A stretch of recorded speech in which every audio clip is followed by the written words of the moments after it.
সবার কি অবস্থা? আমি যে কথাগুলো বলবো তার বেশিরভাগ কথাই ছোট স্যার বলে ফেলছে। তারপরে আমাকে আমি যেহেতু মাইক দিয়েছি, আমি অল্প শর্টের মধ্যে কিছু কথা বলে দিই, কারণ অলরেডি সন্ধ্যা হওয়ার পথে আমাদেরও বাসায় ফিরতে হবে। বাই দ্য ওয়ে, আজকে আমার বার্থডে না, আমার বার্থডে হচ্ছে আগামীকাল, তো 10 তারিখ। আজকে প্রোগ্রামটা আমরা একদিন সামনে নিয়ে আসছি, বিকজ নির্বাচনের একটা ইস্যুস ছিল আমাদের কাছে, আমাদের বিচারের কাছে।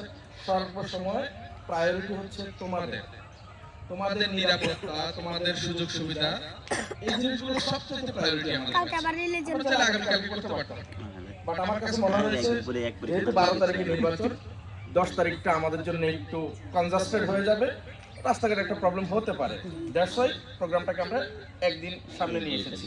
বিষয়টা কি সবাই পরিষ্কার? আচ্ছা, এখন বিষয়টা হচ্ছে আমার যে বলা কথাগুলো সেগুলো অনেকগুলোই আবিদ বলে ফেলছে, ছোট স্যার বলে ফেলছে।